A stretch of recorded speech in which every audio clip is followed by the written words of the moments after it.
Segundo domingo do Advento, ano A, Isaías 11, 1-10, anuncia uma boa notícia.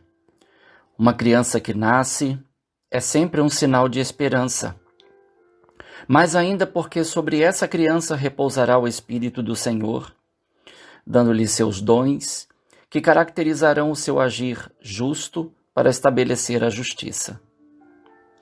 A citação do nome Jessé, nos versículos 1 e 10, funciona como moldura, abrindo e fechando o texto, que pode ser subdividido em duas partes. Na primeira, versículos 1-5, o menino que nascerá ocupa o centro da narrativa. Os verbos estão no futuro. Um convite a crer e a esperar a chegada deste menino, marcado para nascer e viver segundo a vontade de Deus. Estabelecer a justiça é a missão dele, e por ela o mal será destruído. Na segunda, versículos 6-9, retrata-se uma situação paradisíaca, colocando lado a lado animais que não convivem juntos porque são presas, cordeiro, cabrito, bezerro, vaca, e predadores, lobo, leopardo, leão, urso.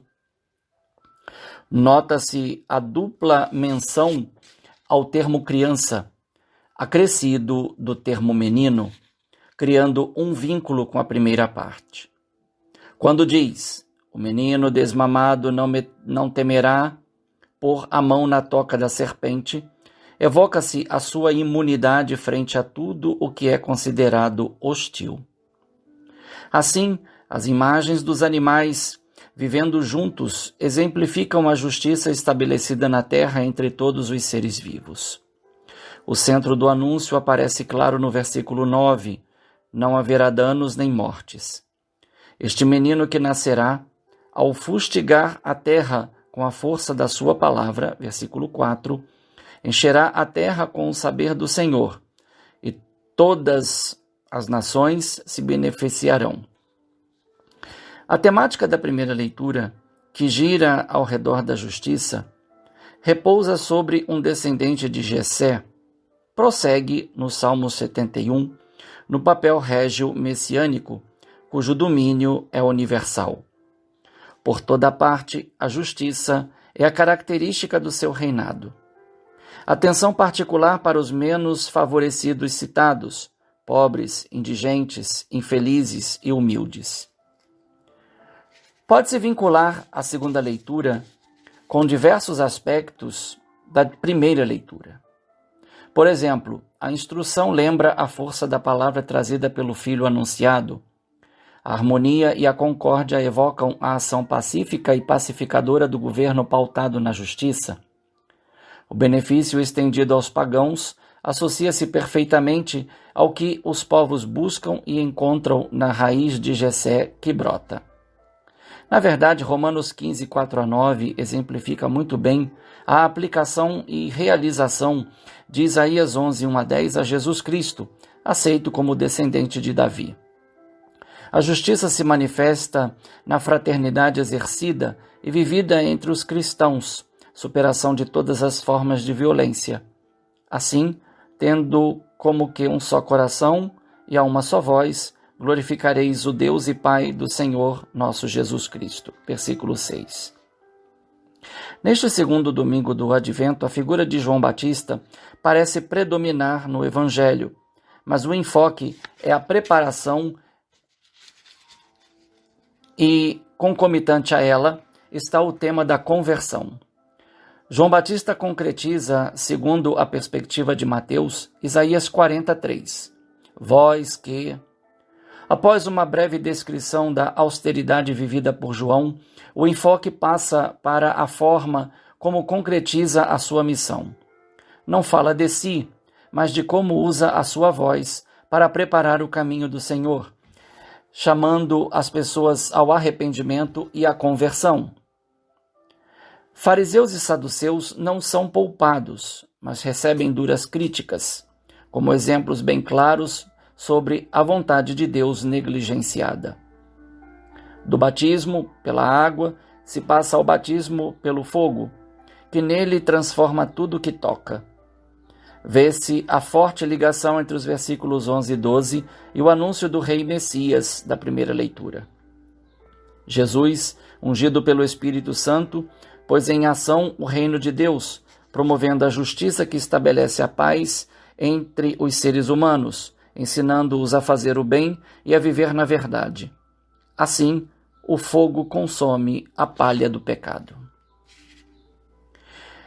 Que significado podemos encontrar hoje nessas palavras? Grita uma voz: preparai no deserto o caminho do Senhor, aplainai na solidão a estrada de nosso Deus. Esta é a voz daquele que grita no deserto: preparai o caminho do Senhor, endireitai suas estradas. 3 posturas podemos assumir e até devemos para responder. Primeiro, abertura, escuta e recolhimento no deserto da nossa intimidade com Deus, distanciando-se por um momento do barulho e agitação do mundo para ouvir a voz de Deus e fazer as escolhas certas. Segunda, renunciar a toda forma de egoísmo e de ligação com o que nos afasta do próximo, porque nos afasta de Deus e do seu plano de amor. Terceira, assumir com empenho concreto atitudes que ajudem a aliviar e a socorrer o sofrimento humano pelo serviço aos irmãos, em particular aos mais necessitados. A base para essas 3 posturas está na fé e na esperança de que o Senhor Jesus voltará como justo juiz na parousia. O tempo que decorre entre a ascensão aos céus e seu retorno glorioso é o tempo da Igreja, tempo do Espírito Santo, Kairós, tempo oportuno, como está dito na segunda leitura, no qual Deus está usando de paciência para conosco, oportunidade para a conversão. Para que isso possa acontecer, é preciso preparar o caminho do Senhor pela caridade que nos configura a Ele, realizando a verdadeira justiça que torna a vida possível e fraterna. Se no Evangelho João Batista assumiu as palavras do profeta Isaías e anunciou para ajudar Jerusalém a necessidade da conversão para a concretização do perdão dos pecados, nós somos hoje convidados a continuar, fazendo com que essa voz ecoe dentro e fora de nós, pois o Senhor vem ao nosso encontro para nos salvar. Fomos batizados, recebemos o Espírito Santo, então podemos rever nossa vida e ações para celebrarmos bem o Santo Natal. João Batista teve uma missão bem definida: preparar as pessoas para receber o Salvador, que já se encontrava no meio delas. Sabemos que a graça supõe a nossa disposição para recebê-la. Já é motivo suficiente para nos prepararmos. Antes de querer converter os outros, ou buscar a conversão deles, João Batista foi para o deserto ao encontro da sua conversão. Seriedade e maturidade exigem que cada um de nós, antes de falar aos outros sobre Deus e sua vontade, é preciso tomar consciência da fé recebida no batismo e por ela se deixar confrontar pessoalmente com o Evangelho e com o seu sinal vivo, a comunidade eclesial, pela reflexão e oração.